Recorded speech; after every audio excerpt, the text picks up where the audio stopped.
경찰이 들이닥쳤는데 하고 있었던 거야. 와, 대박이야. 나 깜짝 놀랐네. 무려 PC 130대. 와, 130대. 저 보십시오. 와, 나 이거 보고 너무 화 많이 났거든요. 예, 우선 팩트 체크부터 아, 시작을 네네네. 해야 되는데요. 네. 저 이진숙이 말을 배우는 중이라 저런 것 같아요. 정권이 바뀔 때마다 방통위원장을 뭐 교체하고 쫓아내고 소란스러웠다는 취지의 발언 있잖아요. 저 네. 사실이 아닙니다. 이진숙 방통위원장 소식을 전하지 못해서 아. 항상 제가 아쉽고 속상하고 예. 찝찝했습니다. 너무 방생해놨어요. 예, 근데 오늘 좀 껍질을 벗겨야 될 것 같습니다. 이진숙 껍질 벗기는 데는 최적화되어 있는 분입니다. 정말 무섭죠. 네. 최민희 위원장 박수로 맞이합니다. 네. 안녕하세요. 최민희입니다. 네, 반갑습니다. 오랜만에 뵙겠습니다. 고맙습니다. 근데 최민희 위원장님은 이준석 껍질 벗기는 데만 유용한 게 아니라서 네. 자주 모셔달라고. 진짜 훌륭한 분입니다. 네. 네, 아까 저희가 네. 우리 최 차장님 화장실 가셨을 때 네. 난 사실 정치 평론도 잘하는데 네. 이진숙 얘기만 하긴 나 너무 아쉽다. 속상하다고 조금 토로하시더라고요. 그렇습니다. 죄송합니다. 네. 근데 워낙 이제 중요한 이슈고 전문화돼 있고 네. 그렇죠. 이진숙 오늘 까주고 여러 가지 다룰 얘기가 많습니다. 네. 네. 하나하나 좀 가보도록 하겠습니다. 그동안 이걸 좀 다루고 싶었는데 못 다뤘어요. 네. 인수위에 해당하는 국정기획위원회 방통위 업무 보고 받았고 했는데 여기서도 또 엉망이더라고 보니까. 네. 그리고 이재명 대통령이 주재하는 국무회의에서 다른 이제 윤석열 정부의 국무위원들 사실 좀 나름 덤잖아요. 예, 기세에 눌려가지고. 네. 그런데 이진숙만큼은 이 문제적 발언을 너무 많이 하고 있습니다. 맞아요. 하나하나 좀 살펴볼까 합니다. 3대 특검에 대해서도 한마디 했더만요. 국무회의에서 이준석이 이렇게 이야기를 했다고 해요. 3대 특검은 정치 보복으로 비칠 수 있습니다. 와, 이런 이야기를 참. 국무회의에서 했고요. 네. 그 밖에도 또 자신의 임기와 관련된 이야기도 마구마구 내뱉었습니다. 네, 이진숙이 이렇게 이야기를 합니다. 자신 임기 관련해서 정권이 바뀔 때마다 방통위원장을 자르려는 시도가 반복되는 것은 소모적입니다, 대통령님. 그러니까 이재명 대통령이 불만이 있으면 본인이 안을 가져와 보세요. 그랬더니 방통위를 합의제가 아닌 저 혼자 하는 독임제로 하는 게 나을 것 같아요. 와. 이렇게 이야기를 했다는 거예요. 어떻게 독임제를 얘기를 해요? 이게 어마어마하게 이슈가 많이 됐어요. 네. 그러자 이진숙이 나 독임제라는 표현을 쓴 적은 없다. 네. 이렇게 또 반박을 했거든요. 나 이거 보고 너무 화 많이 났거든요. 예, 우선 팩트 체크부터 네네네. 시작을 해야 되는데요. 네. 저 이진숙이 말을 배우는 중이라 저런 것 같아요.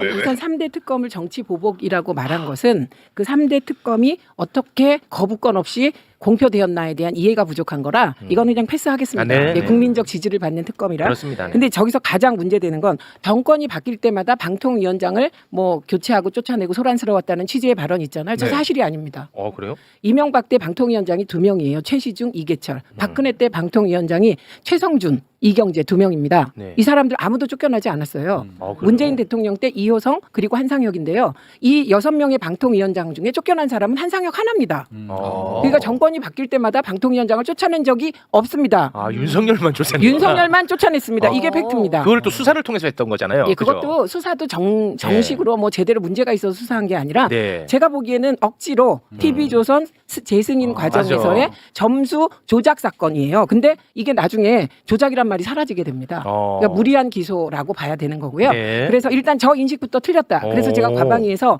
그 김영 간사랑 저랑 둘이 얘기했어요. 누가 쫓겨났냐? 그랬더니 우물우물해요. 그래서 제가 한 명 한 명을 이렇게 지금 하듯이 네네네. 최시중 쫓겨났냐? 안 쫓겨났어. 임기 다 했어. 이계철 쫓겨났냐? 안 쫓겨났어. 네, 그다음에 이경재 쫓겨났냐? 자진 사퇴했어요. 그 사람 왜 자진 사퇴했냐면 19대 때인데 그때 민머시기 지금 가짜뉴스 그 열사 있잖아요. 그 사람이 KBS에 있다가 그 다음 날인가 곧바로 청와대 대변인 민경옥입니다. 대변인으로 제가 아는 사람이 갑니다. 민경옥이. 그래서 제가 이경재 위원장한테 이게 잘 된 겁니까 물어봤더니 문제가 있다고 생각한다. 그래서 잘렸어요. 그런데 그것도 자진 사퇴였어요. 자진 사퇴. 네, 그 제가 다 기억한다니까요. 그리고 나서 최성준 판사가 왔는데 이분은 그냥 관리만 하셔서 저희가 보기에도 이분이 뭐 굳이 방송 장악하려고도 안 해요. 그러니까 저희가 문제 제기할 필요도 없었어요. 그래서 기본적인 업무만 하시다가 문재인 정부로 넘어왔을 때 임기를 다 마치게 도와드리고 그만두셨습니다. 그다음에 이호성 위원장이 이제 문재인 정부 초기 하시다가 그다음에 한상혁으로 넘어간 거예요. 네. 그러니까 방통위원장을 쫓아냈다고 다 생각을 하시더라고. 정권만 바뀌면. 그 아니네. 윤석열만 쫓아냈습니다. 윤석열만 한 거야. 체크해드립니다. 야, 이게 중요하네. 야, 이거 네, 몰랐네. 네. 그냥 쑥 넘어갈 뻔했어. 그러니까 이제 이진숙이 제가 싫겠죠. 왜냐하면 다 그냥 넘어가는 거지 안 넘어가잖아요. 아까 박수 안 친다 이런 거지 다 체크가 되거든요. 네, 야, 방송 전에 제가 박수 안 쳤다가 정확히 지적을 맞았습니다. 이진숙이 이거는 사실관계 맞지 않은 이야기를 심지어 대통령 앞에서 했던 겁니다. 네, 그렇습니다. 네. 그리고 그래서 제가 과방위에서 이제 이렇게 됐다 그랬잖아요. 그랬더니 뭐라고 궤변적 답변을 했는지 아십니까? 자기가 쫓겨나면 정권이 바뀔 때마다 쫓아내는 거 아니냐 이렇게 말을 하더라고요. 뭔 소리예요 그게? 무슨 말이에요? 그래서 나 쫓아내지 말라는 거야. 그런 거지 끝까지. 그런데 끝까지. 그래서 제가 당신은 매일 가정적 상황은 답변 안 한다고 하더니 맞아. 당신 지금 안 쫓겨났는데 그러네. 왜 가정적 상황으로 아. 가지고 답변하냐 이렇게 물어봤어요. 네. 그랬더니 또 궤변을 어떻게 했는지 아세요? 그럼 저는 가정적 상황인가요? 제가 제 임기 보장 문제가 이렇게 또 말했어요. 나 안 자르는 거죠? 뭐 이런 거야. 그래서 제가 또 무슨 얘기를 했겠습니까? 제가 방송위원회 부위원장이었는데 방통위원회가 생기고 임기가 1년 반밖에 안 됐는데 1년 반의 임기를 놔두고 새 조직이 출범했기 때문에 나 그만뒀는데 새 조직이 출범해도 당신만 쏙 빼서 임기를 보장해달란 말이냐? 그랬더니 뭐 그렇다는 거였죠 사실은. 그거에 대해서는 차마 양심상 내는 못하면서 제 임기에 대한 상황만 말씀드리겠습니다. 뭐 그런 식으로. 야 꼼짝 말아야. 꼼짝 말아야. 야 근데 이진숙은 이 와중에도 이 방통위원장을 계속 하고 싶어하는 이 욕심이 고스란히 다 드러나는데 한 방에 그냥 제압을 해버렸습니다. 대단하십니다. 네. 아 너무 시원하네. 통쾌하네 요거. 아 이거 깔끔하게 사실 정리됐고요. 한상희 위원장 때 사건은요. 그것도 윤석열에 관해서 수사해야 되는 사건이에요. 네, 맞습니다. 그때 당시 신사평가했던 교수들까지 다 압수해가지고 휴대전화 다 뺏어가고 그랬던 맞아요. 일이거든요. 네, 맞습니다. 그 똑같이 이진숙에게 잣대 들이대면 이진숙은 그냥 빵사범으로 날아가야 돼요. 네. 윤석열식 잣대면. 자 요거 깔끔하게 정리됐고요. 네. 그리고 굉장히 이거 아주 큰 뉴스입니다. 방통위원회 PC 그리고 하드디스크를 네. 그냥 마구마구 폐기를 합니다. 근데 그게 경찰이 들이닥쳤는데 하고 있었던 거야. 와, 대박이야. 나 깜짝 놀랐네. 무려 PC 130대. 와 130대. 저 보십시오. 지금 난리 났습니다. 진짜. 자, 그런데 문제가 뭐냐? 이거를 파쇄하려면 업체가 필요하지 않습니까? 그렇죠. 네. 파쇄 업체랑 계약서도 쓰지 않았어요. 계약서를 안 썼어. 그러면은 자, 계약서를 안 쓰니까 파쇄 업체에 돈도 못 주겠죠? 돈을 안 주고 파쇄 업체가 파쇄를 왜 해?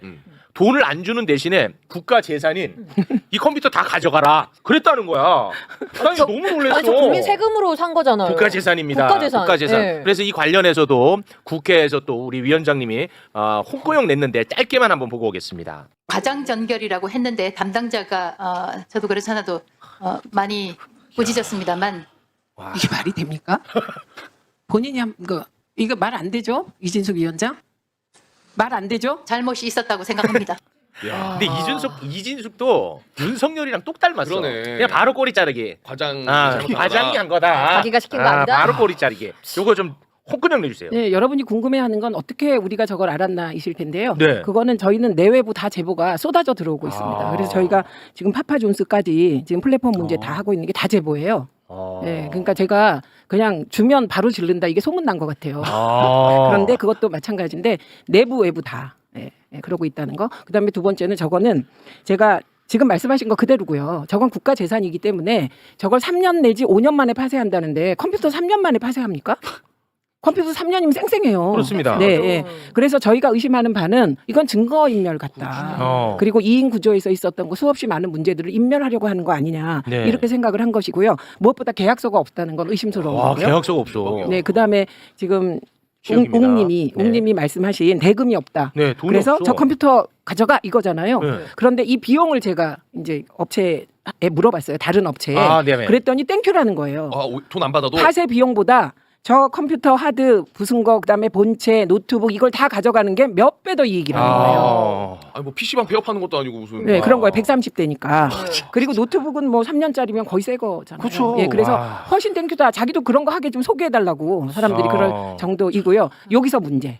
왜 그러면 계약서를 쓰고 대금을 얼마 주겠다 기록을 남기지 않았을까? 전 이게 핵심이라고 봅니다. 네, 어떻게 보고 계십니까? 예, 정부 돈이 나가는 거잖아요. 네. 그럼 그건 지출 결의서라는 걸 써서 올라가야 돼요. 네. 그럼 그 지출 결의서라는 거를 쓰고 올라가면 그 단계마다 사인을 한 사람들은 다 책임져야 되는 거예요. 의심이 짙어지는 거죠. 그래서 이제 저 이진숙의 태도의 제일 문제는 방통위원장이잖아요. 저럴 때는 제 불찰입니다. 제 불찰이 없어요, 저분은. 없어. 과장 정결이고 자기가 꾸짖었다 그래서 제가 그거 가지고도 한마디 하려다가 너무 많이 해가지고. 그건 한번 그냥 참아볼까요? 아니 말이 되는 소리를 해야죠. 와. 방통위 전체 PC하고 사용하는 물품을 보통 공공기관 물품은요 의자 책상 하나까지 다 당연하죠. 당연하죠. 그리고 하는 짓이 아까 윤석열이랑 똑같다는 게 대통령실도 저렇게 파쇄했잖아요 PC. 그리고 네. 파쇄한 거를 방첩 사이트까지 가져가려고 했다는데 진짜 똑같이 버린 거예요. 여기서도. 야, 근 자기들끼리는 이게 신의 한 수처럼 느껴졌겠네. 기록도 안 남고 파쇄는 하는데 돈도 안 들고. 야, 이거 정말 최고다. 자기들끼리 그랬겠네요. 그 걸리는 장면이 뭐냐면 하드를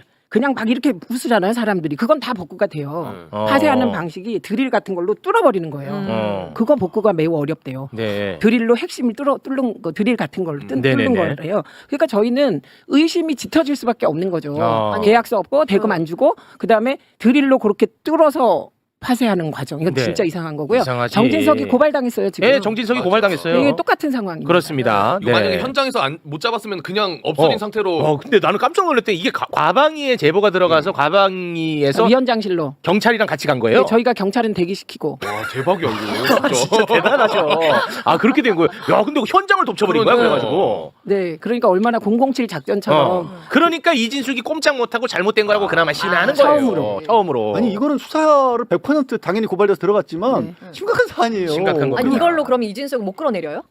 그러니까 우리가 이렇게 생각하잖아요. 네. 뭐든지 그냥 그 이런 일이 터지면 이준수 끌어내린다 이렇게. 네. 그러니까 보통은 이런 일이 터지면 그만둡니다. 창피해서라도. 그런데 그런 분이 아니잖아요. 그런 분 아닙니다. 네, 그렇기 때문에 절차를 밟아서 지금 저희가 가는 것이고요. 네. 그리고 무엇보다 수사와 관련해서는 그 법카의 여왕 그렇지. 빵진수. 아, 대전 MBC 사장일 때 썼던 법카. 네, 근데 그 빵진숙의 실상을 다 까먹었는데 그 빵 산 날 있잖아요. 그 날이 네. 어떤 날인지 까먹으셨죠. 그만둔 그게 날. 사퇴하는 날이에요. 퇴임하는 날. 맞아. 그래서 네. 보통 이제 법카를 반납할 때 직원들이 아유 그 위원장님 조금 더 쓰고 반납하세요 이렇게 말을 해요 예의상. 아. 그냥 예의로 그만두니까 좀 불쌍하잖아요. 뭘 불쌍해. 아니 저도 법카를 반납할 때 직원이 너무 적게 쓰셨어요. 그러면서 그냥 오늘 점심 좀 맛있는 거하게 거 드세요. 드세요 이렇게 얘기를 했는데 그냥 반납한 일이 있어요. 네. 이제 그럴 수도 있어요 누군가. 그러면 대개 뭐 한 10만 원 친구들이랑 밥 먹고 뭐 직원들이랑 밥 먹는데 거기는요 그만두는 날 50만 원어치 빵, 47만 원어치 빵, 그래서 총 97만 원어치 빵을 산 거예요. 아, 이것만으로 추접스러워. 그냥 조사하면 아웃입니다. 추접스럽다고. 아 네. 네. 아, 진짜 너무 좋은 단어 추접스러워. 같아. 네. 경찰이 이제야 한 달 됐나 압수수색 이제야 들어갔어요. 2주 전에 했잖아요. 2주 전에. 2주밖에 안 됐나요? 네, 정권 바뀌어가지고. 근데 저는 위원장님 이거 이런 식의 일이 방통위에서 있으면 산하기관들 다른 데들도 좀 조심해야 이게 될것 제가 같아요. 지금 걱정하는 게 이제 권력 교체기, 정권 교체기의 관료들은 정말 국회가 세밀하게 감시해야 됩니다. 저는 이게 제가 우리 의원님들 방에도 이거 올리면서 이게 방통위만의 일일까요? 그러니까요. 이렇게 문제 제기를 했어요. 네. 그래서 의원님들도 다 이거 전부처에서 일어날 수 있겠다 이런 걱정을 하는데 다들 말씀이 이렇게 무식하게 하는 경우는 없다. 요거 아무튼 잊어서는 안 됩니다. 요걸로 이제 사법적인 네. 처벌을 받지 않을까 그런 생각을 한번 해봅니다. 네. 자, 그리고 우리 최민희 위원장은요, 뭐 잘못된 것에 대해서 이렇게 지적만 하는 것이 아니라 KBS, MBC, EBS 이런 이제 공영방송의 그 이사 추천권 문제가 이게 매번 문제가 됐었어요. 네. 정권이 바뀔 때마다. 이제 그러다 보니까 뭐 KBS 지금 완전히 망가졌잖아. 그렇죠. 완전히 망가졌잖아. 체육이가 안 가니까. 나 그 얘기 할 줄 알았어. 그나마 MBC 망가질 뻔했는데 네. 그게 이제 너무나 다행스럽게도 네. 그 제동이 걸렸던 거고 맞아요. 너무 다행스럽게도 네. 이거 이제 좀 그만하자. 그래서 항상 이야기가 됐던 게 방송 3법이야. 네. 그런데 보통 이제 여당이 되면 있죠. 이거 안 하고 싶어합니다. 그런데 우리 최민희 위원장님은 우리 잘못된 건 좀 고치고 가자. 그래서 방송 3법 이거 처리하자. 오. 움직이고 계십니다. 네, 네, 맞습니다. 훌륭한 겁니다. 그 제가 훌륭한 게 아니고 네. 이재명 대통령께서 훌륭한 겁니다. 왜냐? 그런 의지를 내비쳤어요? 이미 그 대선 때 네. 정책위 의장 진성준 의장을 시켜서 언론 노조 등과 협약식을 하셨어요. 하신다고. 네, 맞아요, 네. 맞아요. 예, 이게 왜 제가 이재명 대통령이 대단하신 거라고 말씀드리냐면 KBS 이사와 사장의 최종 임명권이 어딨냐? 대통령께 있어요. 국회에 있지 않습니까? 그렇습니다. 그러니까 대통령께서 하시겠다는 의지를 가지고 계시기 때문에 네. 대단하신 거다. 네. 그래서 저희는 절차만 밟는 거일 수 있다 이 말씀 드리고요. 네. 그다음에 제가 아주 중요한 걸 최근에 발견했는데요. 양지열 변호사님, 우리가 보통 정치적 후견주의를 타파하자고 하잖아요. 네. 그리고 국민께 KBS를 돌려주자고 네. 하잖아요. 네네네. 이 두 개가 같은 것 같지만 완전 다른 건데 이게 헷갈려 하시더라고요. 그래서 현재 국회가 KBS가 11명이에요. 이사수가. 이사가 11명입니다. 현재. 예, 현재. 예, 예. 이제 이 곽수산이 이해시켜야 돼요. 네네. 곽수산이. 저 좀 똑바로 봐주세요. 현재 11명. 예, KBS 이사가 11명인데 11명. 그러니까 이사가 왜 중요하냐면 거기서 사장 사장을 뽑아. 뽑아, 오케이. 그치? 됐죠. 그런데 그것이 아무 법적 근거 없이 사실상 여야가 의석수 비율로 7대 4로 구성해 왔습니다. 아 11명을. 아, 네. 오케이. 그러니까 의석수 많은 데가 7, 적은 데가 4 이렇게. 그러니까 7대 4죠. 네. 그러면 의석수 많은 쪽이 사장 뽑겠죠. 네, 그렇죠. 네, 그런데 이게 여야가 바뀌었어요. 윤석열은 자기가 대통령인데 소수 여당이에요. 그럼 7대 4가 되죠. 그러니까 이 절차 자체를 안 밟고 그럼 어떻게 그냥 막 꽂아놓고 이러려고 했던 거예요. 그러니까 윤석열에겐 법도 없고 아무것도 없었다. 그런데 이게 그 언론사들이 보기에는 방송사들이 정권만 바뀌면 사장이 바뀌고 사장이 내려와서 이쪽 쫙 죽고 저쪽 쫙 죽고 문제가 있잖아요. 문제 있지. 보도도 엉망이 되고. 문제 그러니까 이거를 있지. 계속 바꿔달라고 했어요. 네. 그런데 중요한 거 7대 4를 국회가 다 했을 때 그건 법적 근거가 확실하죠. 왜냐하면 우리는 국민이 뽑은 거잖아요. 그렇죠. 그게 국민의 뜻이잖아요. 그렇죠. 그런데 어디다 이관할 데가 없는 거예요. 그 그걸 권한을 맡긴다는 게 예. 아. 예. 그러니까 공영방송인데 KBS인데 그렇긴 하네. 예를 들면 시민사회가 달라고 하면 그 시민사회를 누가 대표성을 줬냐 그렇지. 이런 문제가 생기는 거예요. 그래서 고민을 해온 거예요. 아. 그래서 국회는 추천 안 하고 싶은데 도리가 없는 거예요. 그래서 그나마 방송법상에 있는 법적 기구가 있어요. 그게 시청자위원회. 시청자위원회. 예, 예. 그리고 노조를 국힘이 욕하지만 노조는 법정 단체예요. 네. 법이 부장한. 예. 그러니까 종사자들. KBS 종사자. 네. KBS 노조를 얘기하는 거군요. 종사자. 그러니까 사실은 노조일 수도 있고 임직원들이 합의해서 할 수도 있는 네네네. 그게 있고 어. 그다음에 학계. 학계는 그나마 뭐 예를 들면 한 20년 활동해온 학회라면 대표성이 있다고 보고 대표성 학계. 있고 정치가 묻지 않았다고 보고. 그렇죠. 그리고 법조계. 법조계도 국민들이 법조계에서 추천했다 그러면 인정을 해요. 이렇게 되는 건데 이건 국민께 돌려드는 게 아니죠. 그렇죠. 방송인에게, 학계에, 법조계에게 주는 거죠. 그렇죠. 이거는. 다만 국회만 추천을 못하게 하자, 적게 하자 이런 얘기죠. 네. 예, 그래서 요거 간다는 거, 한다는 거예요. 예, 그래서 되게 저는 합리적인 게 국회가 과반 미만이면 아무리 여당이 많아봤자 뭐 5분의 1, 6분의 1밖에 안 되거든요. 예, 그래서 요게 한 부류가 있고 그럼 진짜 국민에게 돌려주는 방식은 이게 아니에요. 이게 아니고 사장추천위원회를 국민이 들어가서 구성해서 거기서 사장 후보 2명을 뽑게 하는 게 이게 국민께 돌려드리는 거죠. 그래서 이것까지 강제 조항으로 넣어 놓았다. 그래요? 이 말씀을 드립니다. 그래서 이사를 지금 11명이잖아. 네, KBS 이사. KBS 같은 경우 그 15명을 늘려요. 15명. 예, 그리고 그 추천할 수 있는 곳을 여러 군데로 두고. 원래는 이제 국회에서만 했는데. 이제 근데 그것뿐만 아니라 사장 추천 위원회를 또 만들어서 거기서 사장 추천을 받겠다. 뭐 이런 말씀인 것 예, 같아요. 요게 현실적으로 작동되는 때가 있어요. 사장 추천 위원회를 일반 국민 성별, 연령별, 지역별 여론조사 분포로 100명을 뽑잖아요. 그러면 결과를 누구도 예측하지 못해요. 네. 그게 바로 지난 MBC 사장 선출이었어요. 알겠습니다. 안영준 사장이 될 때 아무도 안영준 사장이 될 거라고 예측하지 못했어요. 그런데 그 100명의 집단 지성이 2명을 뽑아 올리는데 유력했던 분을 떨어뜨리고 네. 안영준 사장하고 뭐 약간 국힘적 성향이라고 하는 분을 올리니까 당연히 이 사회에서는 네. 안영준 사장을 뽑게 됩니다. 알겠습니다. 요 얘기입니다. 그래가지고 이 방송 3법 지금 어디까지 와 있는 겁니까? 일단 과방위. 과방위. 예, 과방위 안은 다 마련돼 있습니다. 마련돼 있고. 예, 그리고 요게 원내 정책 조정 회의라는 게 있어요. 그 네. 원내 대표와 정책위 의장이 주관하는 거기에도 보고가 됐습니다. 네, 그래서 그래서 민주당 안은 마련된 상태고 네. 그래서 저희가 여당이 됐잖아요. 네네네. 그러니까 아무래도 대통령실하고도 조율을 해야죠. 당연히 여당이니까. 네네. 그 절차만 남겨놓고 있습니다. 예. 굉장히 큰 영향력을 스스로 포기하는 거죠. 네. 어마어마한 일인데 사실. 그렇습니다. 그래서 조선일보가 참전을 했어요. 뭐라고 딴지 지난 금요일 참전했고 국힘의 박모 의원이 네. 대통령이 이 안을 받아들일 리가 없다 이렇게 질렀어요. 그럼 뭐 합리적인 비토지 그거는. 자기들 생각할 때. 그렇죠, 그렇죠. 그러니까 그만큼 어마어마한 일이다. 그리고 조선일보는 일단 스톱이다 이렇게 보도를 했더라고. 그 스톱이 아니고요. 네. 저희가 거부권 없는 세상에 살게 된 만큼 대통령실과 조율하는 것은 저는 필수라고 생각합니다. 여당이 됐기 때문에 그 절차가 남겨져 있는 거지. 수기 단계. 스톱 일단 스톱 이거 아니다. 그래서 조선일보 손 떼라. 이렇게 말씀드립니다. 조선일보 뭐 영향력이 그 정도는 아니잖아요. 떼든 뭐 없는데. 하든 놔두세요. 근데 그 국힘의 박모 의원이 박모는 박대출이에요? 맞나? 국힘에 한 명 있는데요. 네. 그분이 그 위원장하고 간사가 민주노총 어쩌고 저쩌고 해서 추진하는 거고 뭐 대통령실은 입장이 다른 것 같다 막 이러면서 이간을 하더라고요. 그랬어요? 네, 그런데 그런 일 없습니다. 네, 알겠습니다. 자, 그리고 뭐 나오신 김에 이 언론 이슈 요거 하나 같이 좀 짧게만 다루고 마무리 짓겠습니다. 대통령실 브리핑 현장에 카메라 설치했잖아요. 이제 양방향으로. 그렇습니다. 그래서 대변인뿐만 아니라 기자 얼굴도 이제 공개가 되다 보니까 기자가 뭐 하나 실수하면 실명으로 욕을 바가지로 먹고 있습니다. 근데 최근에 모 기자가 말이지요. 보도를 하지 않기로 한 건, 다시 말해 이제 엠바고 건에 대해서 공개적으로 이거를 이제 공개하면서 욕을 바가지로 먹고 있거든요. 이게 생방이었죠. 예, 네. 생중계가 되고 생중계가 있으니까. 되고 있으니까. 네. 네. 자, 다시 한번 이런 일은 없었으면 하는 바람에서 그 영상 짧게 보고 오겠습니다. OBS 최한성인데요. 오늘 저녁에 그 언론사 사장님들하고 그리고 대통령 만찬이 있으신 걸로 알고 있는데 어떻게 자리가 좀 마련됐고 그거는 사실 여부를 확인하기도 어렵고요. 사실이라고 해도 비공개입니다. 비공개인 걸 아시는데 말씀하시면 여기 계신 언론사분들 다 알고 계시지 않나요? 저만 아는 게 아니라 만약에 있다고 할지언정 그건 비공개 행사인데 비공개 행사를 이렇게 지금 생중계되는데 노출하시면 야무지죠. 안 됩니다. 와. OBS 최한성 욕을 바가지로 먹고 있어. 만약에 카메라 없잖아? 네. 그럼 내가 최한성이라고 해도 별로 타격 없을 거예요. 네. 근데 얼굴이 공개되니까 아마 엄청나게 반성할 것 같아요. 저 이 그 기자의 얼굴 질문하는 기자의 얼굴을 공개하는 것은 긍정 100%입니다. 네. 우선 첫째는 가장 중요한 게 국민의 알 권리에 마지막 퍼즐이 맞춰진 겁니다. 어. 왜냐하면 그동안 국민들은 어떤 기자가 무슨 질문을 했대, 무리를 일으켰대, 얼굴을 몰라요. 맞아요. 그러니까 벽이 질문했나? 맞아요. 이렇게 되잖아요. 진짜 그게 맞아요. 없어져서 국민의 알 권리에 마지막 퍼즐이고 두 번째는 질문하는 내용의 수준이 높아져요. 맞아. 당연히. 예. 그리고 저런 실수 다시 안 할 겁니다. 그렇습니다. 네, 그렇기 때문에 이건 그리고 상호 예의가 굉장히 달라졌어요. 예, 옛날과 달라요. 달라요. 네, 그런데 가끔 이제 저 제도를 도입할 때 미국에서도 관종이 나오면 어떡하냐. 이걸 활용해서 네.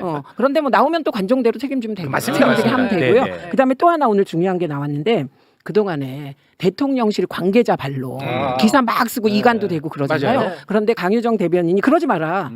내가 했다고 써. 내 이름. 맞아. 비서실장 나오면 비서실장 써. 어. 앞으로 대통령실 관계자 명의의 기사 쓰지 마라. 이렇게 얘기를 했습니다. 와, 그건 예, 진짜 엄청난 진전 이 부분이. 아니 엄청난 용기죠, 그거는. 어떻게 우리 보면. 그렇죠. 엄청난 용기죠. 사실은 네. 대변인이나 비서실장 입장에서는 불리한 조건이에요. 그렇습니다. 이게 나잖아요. 엄청난 용기입니다. 이건 기자들이 난 이걸 가지고 뭐라고 하는 이유를 모르겠어. 자기네들이 몇백 명에 모여가지고 한 사람 상대하는데 네. 그게 뭘 자기한테라도 불리해. 그러니까 이거 얼굴도 알리고 좋지 뭘 그러세요.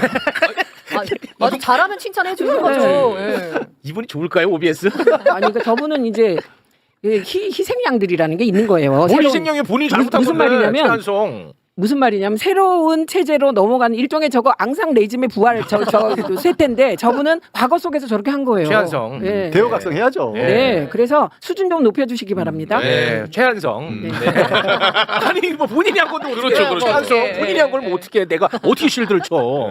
알겠습니다. 네. 자 그러면 최민희 위원장님과는 여기서 인사 나누겠습니다. 대단히 고맙습니다. 예, 고맙습니다. 고맙습니다.